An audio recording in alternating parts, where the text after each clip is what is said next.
안녕하세요. 대구 부동산 스터디입니다. 6월 30일 일일 브리핑 해보도록 하겠습니다. 청라일시자이 그 난리를 치다니 손에 1억도 못 지나.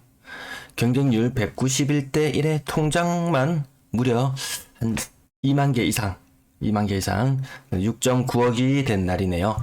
청라일시자이 사람들이 9점 몇 억에 9점 몇 억에 거래되는 그런 현상들을 보면서 까기 시작합니다. 그러면 또 탱가흥이라고 합니다. 탱가흥가? 이제 탱가흥이라고 말하는 걸 다시 까는 탱가흥가? 그런 말도 등장하지 않을까 싶네요. 매도 물량, 임대 물량 보시겠습니다. 자, 매도 물량 목요일은 소폭 감소하는 날. 소폭 지난번하고 감소폭 크게 다르지 않습니다. 32,000건 이상의 매도 물량. 매도 물량을 잘 보셔야 돼요. 32,000건. 전세 물량 8,600건. 월말 예상치와 1,700건 차이로 벌어졌어요. 월세 물량 소폭 감소 4,180건. 전체 임대 물량은 12,000건 이상. 보통 때와 크게 다르지 않은 시장 흐름, 일반적인 목요일의 감소폭 정도 보여주고 있습니다. 거래량 33건 중에서 신고가는 2건. 5월의 거래량이 신고가 안 되었어요. 그래도 1027은 넘겠지라고 생각했는데 5월의 거래량은 1026에서 마감이 되어버렸네요. 초반에 중반에 신고가 굉장히 빠릅니다. 거래 동향이나 이런 것도 살펴보려면 과거에는 신고가 느려서 정확한 동향을 아는데 한두 달의 이 시간차가 필요했다면 이제 그렇게 시간차가 많이 필요 없어요. 거래되는 즉시까지는 아니지만 굉장히 빠르게 신고되고 있거든요. 6월의 거래량 422건 현재 신고되고 있네요. 자, 이 추세로 간다면 거래 신고가 너무 적잖아요. 800건, 정말 800건 넘기기 힘든 정도의 거래량이 될 것으로 예상됩니다. 자, 그다음 가격 상단 부분부터 보시면 오늘 상단 부분 신규 거래 건수 있는 것도 좀 제외하고요. 보합 수준의 거래대하고 침산 화정 파크드림 30% 할인, 30%. 야, 이거 가격 호혹하는 분들 계시죠? 야, 저거 시장에 나가면 저런 물건 없어 라고 이야기하는 분들 계세요. 가격은 매력적입니다. 복현 푸르지오 20% 이상 하락. 그 다음 제일풍경채 센트럴 육아업 복리 제일풍경채 센트럴 20%. 여기도 많이 더 올랐었네요. 굉장히 높은 가격에 거래가 되었었어요. 육아 한 건 더 있죠. 제일풍경채 센트럴 마찬가지로 거의 30% 가까운데요. 이거는 25%라고 적어둘게요. 그 다음 보합 수준의 거래 제외하고 현풍업 중리의 테크노폴리스 일동 미라주터 파크 15% 정도 하락. 진천 탑클래스 15% 정도 하락. 진천동에 2016년식 이거 아파트 많이 이름 들어본 건 아니죠. 31평형에 3억. 평당 1,000만원이 무너졌다. 어떤 동네는 분양가가 평당 5천만원이니 이런 이야기가 나오는데 이거 네. 그 다음 보합 정도 수준은 건너뛸게요. 갑자기 가격대가 2억대로 주저앉았어요. 이제 한 10개 정도 보여드렸는데 가격대가 벌써 2억대로 주저앉아 있어요. 여기 앞 페이지에서도 보시면 오늘의 11번째 거래가 2억 5천만 원이네요. 그만큼 가격대 여기도 한 10% 20% 떨어진대요. 진로 이스트타운 효목동 무려 가격 하락률이 30% 정도 되고요. 그 아래쪽에 있는 월성주공 1단지 20% 이상의 가격 하락을 보이고 있습니다. 근데 저 보도 듣도 못한 매물인데 저런 매물이 어디 있어요? 예, 그게 더 문제입니다. 그게 더 문제예요. 미리 가서 시장 현장에 나가면 눈에 보이지 않는 물건들이 있습니다. 이 매물 굉장히 싸게 등록해 놓고 나면은 가두리가 어땠니 저땠니 하면서 사람 잡습니다. 공인중개사 잡아요. 네이버 부동산이라는 눈에 보이는 시장의 매물로 나타나지 않은 것들, 그런 것들이 보이는데요. 보이지 않는 매물까지 더해진다면 실제 매물은 상상을 초월할 정도로 더 많을 수 있다. 그래서 막상 네이버 부동산 들어가셔서 이 호가층을 보시면 상당히 길게 형성되어 있는데 시장 가격, 점이 찍히는 시장 가격보다 그래도 호가층이 항상 더 높다고 느끼잖아요. 그러면 이 밑에 우리가 보이지 않는, 우리가 보지 못하는 이 매물들이 밑에 엄청나게 깔려 있다는 말이죠. 그렇게 생각한다면 우리가 생각하는 것보다 시장 상황이 더 어려울 수도 있다. 그렇게 맞습니다. 저기서 참고로 덧붙이자면 팔리는 순서는 매물 등재 순서가 아니다. 자, 그 다음 가격도 보시면 20% 정도 하락 아주 흔하게 보고 지나갈 수 있습니다. 신고가라는 것이 200만원 올랐는 거 하나, 400만원 올랐는 거 하나, 요 정도네요. 그게 의미 없어 보이죠? 오늘 33건의 거래. 자, 크게 변동 없는 것도 있고, 2천만 원 떨어졌지만, 20%? 네, 20% 가까이 떨어진 거래건도 보입니다. 같은 평수, 방향은 조금 뭐 다를지 어떨지는 모르겠지만, 누구는 6,400만 원을 사는데, 이 층수의 차이도 물론 있겠지만, 이 가격 차이 보시면은, 이 판단 잘 하셔야 될 시점 같습니다. 건당 거래대금 1월달 2억 9,400만 원에서 현재 2억 8,200만 원 정도 수준까지 떨어져 있고요.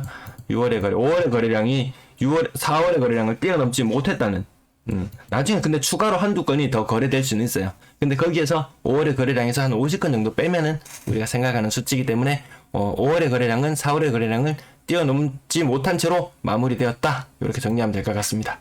3억 미만 거래 비중 살짝 올라가는 듯한 모습이고요. 6억 이상 거래량은 힘을 받지 못하는 모습 계속되고 있네요. 6억 이상 물건 손대지 않아요. 분양권 3건 중에 신고가는 없는 상태였고요. 청라 헬스자이 넌 오늘 너로 정했다. 어제 조회수가 상당하더라고요. 그래서 한 번 더 정해봤습니다. 청라 헬스자이 9억 2천까지. 야, 그거 9억 2천까지 값어치 없는데. 뭐 옆에 롯데도 9.5억 찍었는데 뭐 어때서? 뭐 이런 생각할 수도 있지만 9.2억까지 같은 것이 6억 9,768만 원. 자릿수 이런 거 좀 애매하게 맞추는 거 보면 뭐 손필을 했든지 뭘 했든지 그럴 가능성이 있겠죠. 그래서 84.8688 타입을 찾아보니까 경쟁률이 191. 어제 빌리브 스카이는 무려 400이 넘는 경쟁률. 근데 요 세대 수가 얘는 조금 더 많았어요. 실제 들어온 통장 개수는 2만 개 조금 넘는 수준으로 비슷했어요. 그럼 분양가가 얼마이나 따져보니까 대지비와 건축비를 합치면 대략 한 4억 8,300? 여기에다가 뭐 확장을 한다든지, 이 중도금도 유의자더라고요, 보니까. 이때 2020년 정말 가혹했어요. 그 이전까지만 해도, 한 2년 전까지만 해도 중도금 무이자도 꽤 있었는데, 중도금도 유의자에, 뭐 이것저것 하면 뭐 부대비용 돈 좀 더 들어가겠죠? 그래서 뭐 이것저것 따져서 5억이라고 치고, 1.9억을 남겼다? 이거 손에 1억 못 쥐잖아요, 이거. 손에 1억도 못 질 걸 가지고, 그 난리법석을 들고, 그렇게 좋아하고, 꿈속을 헤매었던가, 그런 생각도 잠시 스쳐 지나갑니다. 전세거래량 47건. 오늘 신고가 숫자 제대로 확인이 안 되었어요. 살짝 집계 오류가 있어가지고요. 5월의 거래가 마무리되었는데요. 전년 동월보다 전세 거래 건수가 적어요. 전년 동월보다 전세 거래 건수가 적습니다. 올해 좀 퐁당퐁당합니다. 퐁당퐁당.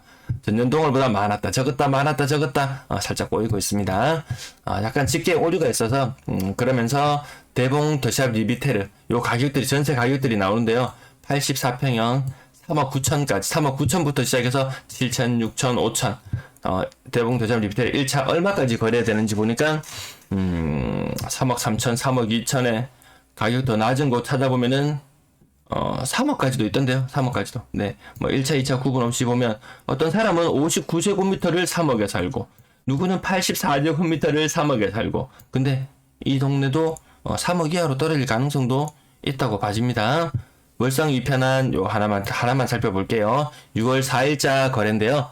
5억까지 최고 5억까지 거래되었던 전세가가 되었었는데 지금은 3억 2천. 3억 2천도 요 주변의 시세 지금 근래에 거래되고 있는 것 생각해 본다면 좀 잘 받은 편이라고 볼 수 있습니다. 3억 2천. 이 1.8억의 차이.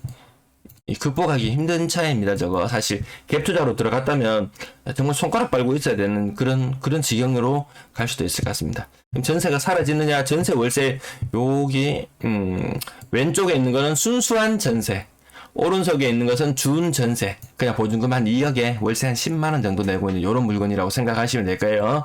요 숫자들을 보시면은 5월에 거래 마무리되었는데요. 야, 전세가 줄어든다. 전세 136건에 월세 100건. 야, 정말 전세가 많이 줄긴 줄었네. 요렇게 생각할 수도 있지만 여기 보시면 실제로 진짜 전세와 월세를 나눈다면 전세 200개, 월세 100개 요 비율로 다시 비율이 올라가고 있다. 일부 보증금을 부담한다. 요렇게도 볼 수 있을 것 같습니다. 요 표는 가끔씩 보여드릴게요.